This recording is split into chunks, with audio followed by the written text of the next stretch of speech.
The invitation came on library letterhead. Margaret Elaine Sousa read it twice. The way she read everything twice now. Not because her mind was going, her mind was fine, thank you. But because at 84 you learn that the first read is for the words and the second read is for what the words are hiding. You have been selected as a featured oral historian for Millhaven Public Library's annual Veterans Memory Project. Your presence and your stories are a gift to this community. She set it on the kitchen table next to her coffee. A gift. She'd been giving that library her Tuesdays for 11 years. Her Tuesday mornings specifically, when the light came through the east windows and landed on the reference desk in a way that reminded her of the kitchen in the house on Garfield Street, the house where she'd raised 3 children, the house she'd sold after Frank died, because a house that size with one person in it isn't a home, it's a haunting. She called Donna at the library. "Is this the school project?" she asked. "The archive thing?" "It's a little bigger than that this year," Donna said. Donna, who had worked that reference desk for going on 20 years and had the phone manner of someone reading from a script they hadn't quite memorized.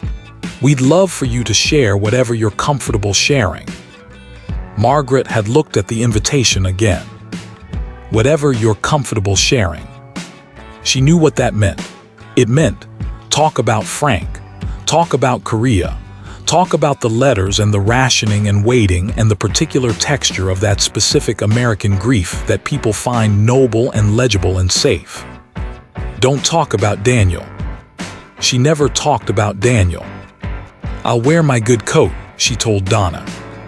November in Millhaven, Pennsylvania smells like wood smoke and cold concrete, and something underneath both of those things that might be the river, or might just be the particular scent of a town that has been slowly exhaling since the mill closed in 1987. Margaret drove herself.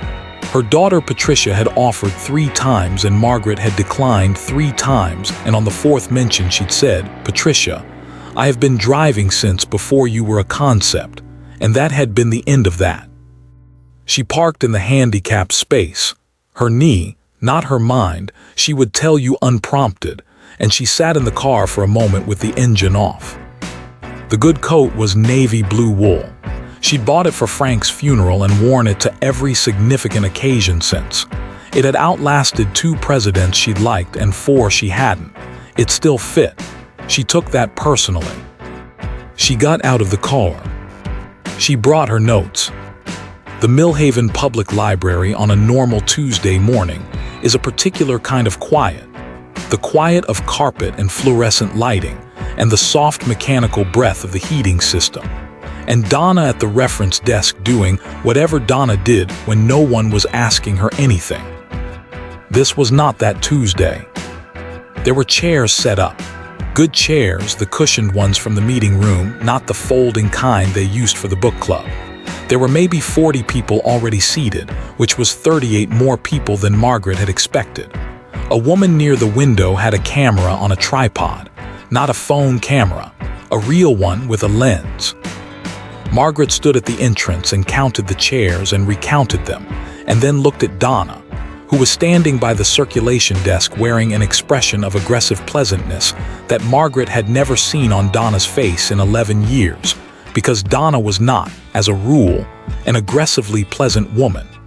Donna was a direct woman, a useful woman, the kind of woman who told you when you had a return overdue and meant it kindly. This version of Donna was doing something with her hands that might have been wringing them. "You look nice," Donna said. "You look nervous," Margaret said. "I'm fine." "You're not fine.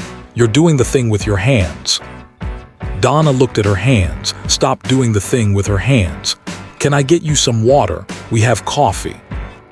Margaret looked at the room again, at the chairs, at the camera, at a cluster of teenagers near the back with matching green lanyards and the particular expression of young people who have been told this matters and are choosing to believe it. A local news camera. She hadn't seen that before. "Donna," she said. "What is this?" "It's the Veterans Memory Project."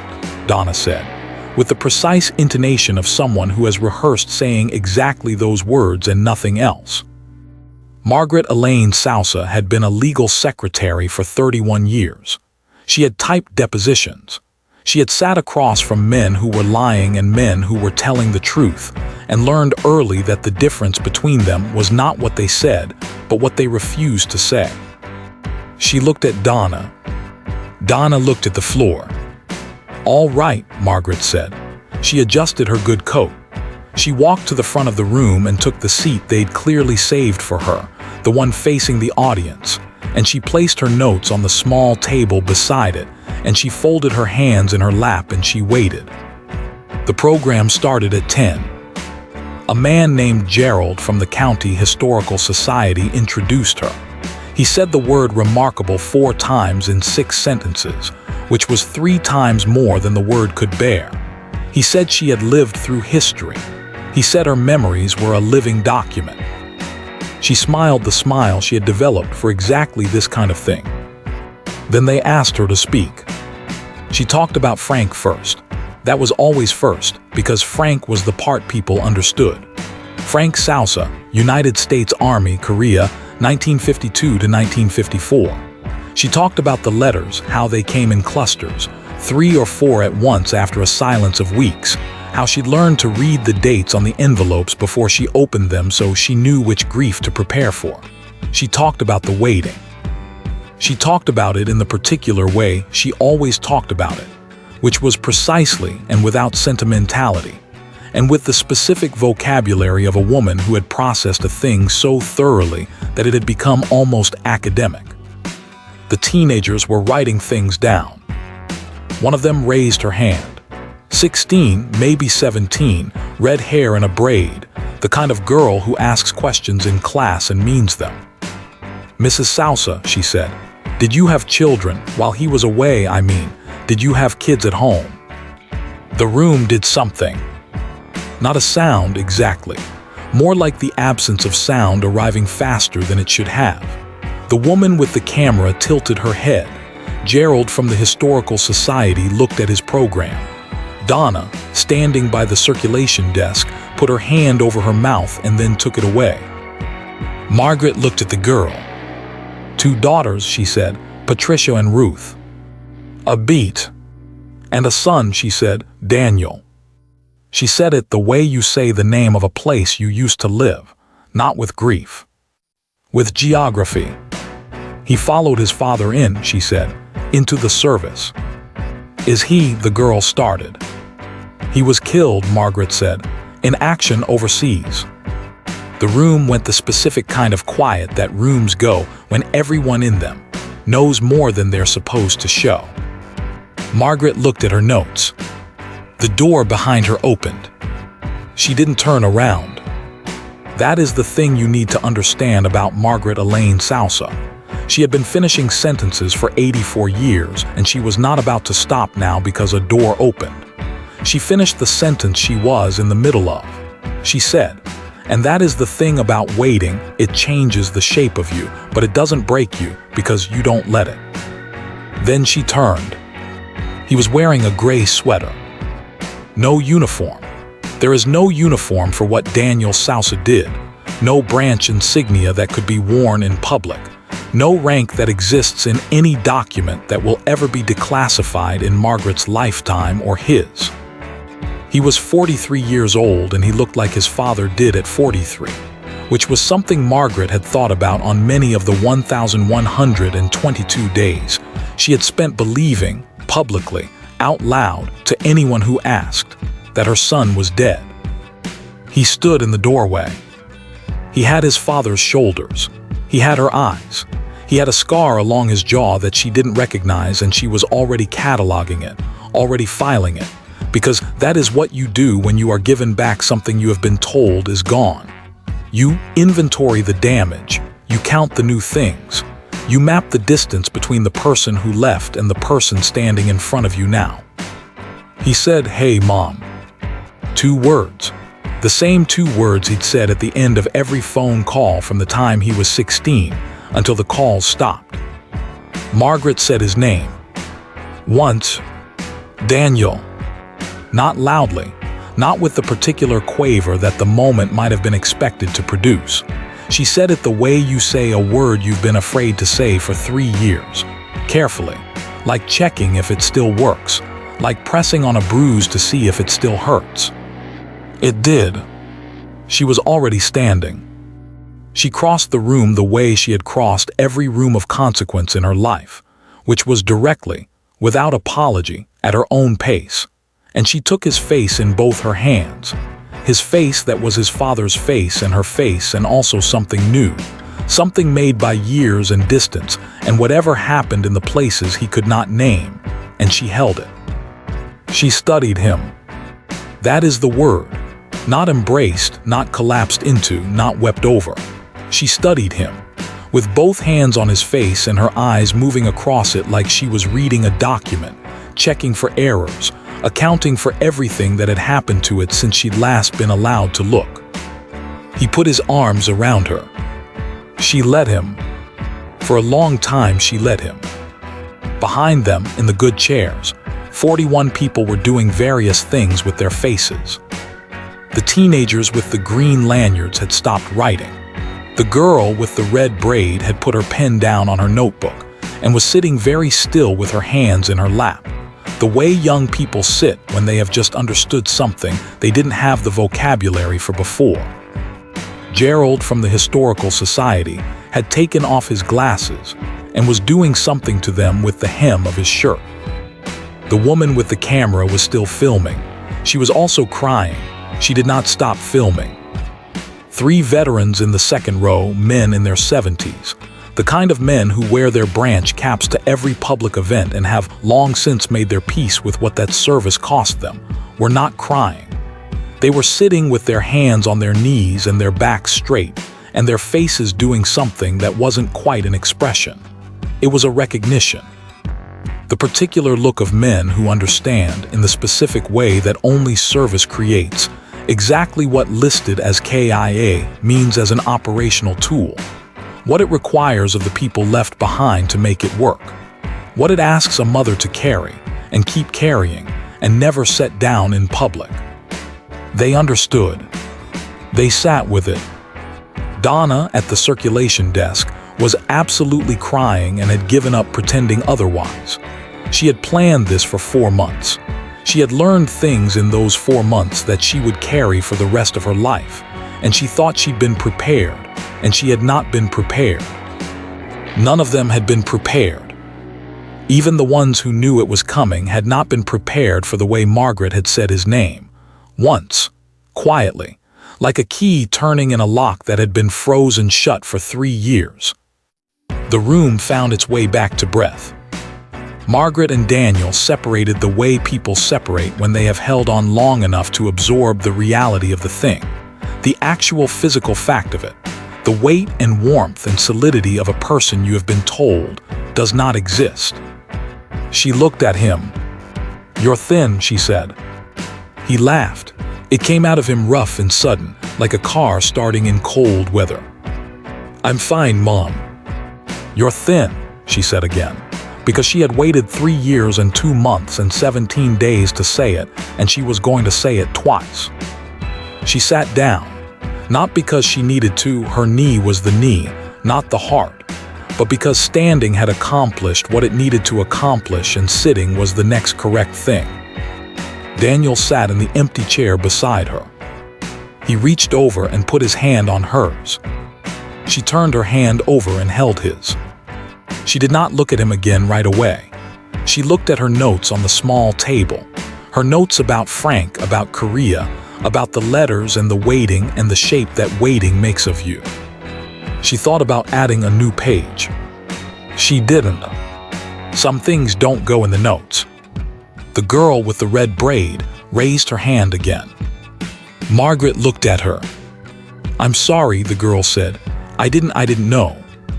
"You couldn't have," Margaret said. "What was it like?" the girl asked, and then immediately, "You don't have to answer that." Margaret considered the question the way she considered every question, seriously, without rush, with the particular thoroughness of a woman who has spent 84 years refusing to be careless with the truth. It was like having a word you weren't allowed to say, she said finally. A word you used every day your whole life, and then one day someone tells you to stop. And you do. Because they ask you to, and because you understand why, and because the cause is worth it. She paused. But your mouth still makes the shape of it, even when no sound comes out, every single day. The girl wrote that down. The program didn't so much end, as it gradually became something else. Coffee and folding tables, and the particular acoustic shift of a room full of people releasing a thing they'd been holding. The veterans came forward, one by one, not in a group. With the deliberate spacing of men who understand the value of not crowding a moment. They shook Daniel's hand with the kind of handshake that means something different than a regular handshake means, that communicates information in the grip and the duration and the eyes, a whole conversation in 4 seconds. They didn't ask him anything. He didn't tell them anything. That was the conversation. The teenagers drifted toward the coffee, except for the girl with the red braid, who waited until most of the room had moved, and then came and stood near Margaret with the expression of someone who has something to say and is trying to figure out if they have the right to say it. Margaret waited. "My grandfather was in Vietnam," the girl said. "He doesn't talk about it either." "No," Margaret said, "they don't." "Do you think," the girl started again. "Do you think it helps that people know that we're writing it down?"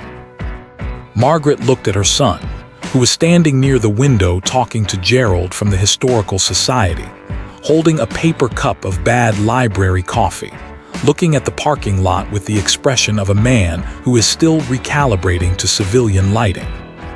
"I think," Margaret said carefully, "that some things happened whether or not anyone writes them down, and the people they happen to know that, and mostly that's enough." She looked at the girl. "But I think you should write it down anyway, because the knowing matters, even when the knowing changes nothing." The girl nodded. She wrote that down too. Margaret found Donna by the circulation desk at 1:15. Donna was straightening a display she had probably already straightened 3 times, which is what Donna did when she was feeling a thing she didn't know how to say. "You knew," Margaret said. "For months," Donna said without turning around. "You should have told me." "He asked me not to." "I know," a pause. "You did the right thing." Donna turned around. Her eyes were still doing the thing that eyes do after a long morning of things they weren't prepared for. "Are you angry?" Margaret thought about it, genuinely thought about it, which was the only kind of thinking she'd ever done. "No," she said. "I used up my anger a long time ago." She picked up her notes from where she'd left them on the corner of the desk. "I have to take my boy to lunch." She said it with the specific weight of someone saying a sentence they have not been able to say for 3 years, 2 months, and 17 days. Not dramatically. Not for the room, because the room was no longer listening. Just for herself. Just to hear what it sounded like. "My boy." She tucked her notes under her arm. She adjusted her good coat. She went to get her son. They ate at a diner 2 blocks from the library. A corner booth. The kind with the laminated menus that haven't changed since 1994, and the coffee that comes before you ask for it, and the particular acoustics of a room full of people doing nothing more significant than eating. Margaret ordered the soup. Daniel ordered eggs and toast, and a side of bacon, and then, when the waitress left, looked at his mother across the table with the expression of a man trying to locate the right entrance to a very large conversation. "I know," Margaret said before he could start. He looked at her. "I know why," she said. "I knew then, I understood the operational." She said the word with the same precise flatness she'd have used to say quarterly filing or court date, a word that belonged to a vocabulary she'd had to acquire against her will. "I understood what it required. Why the cover needed to hold." She looked at her soup. "I just need you to know that I knew why, that I'm not," she stopped, "that I understood." Daniel was quiet for a moment.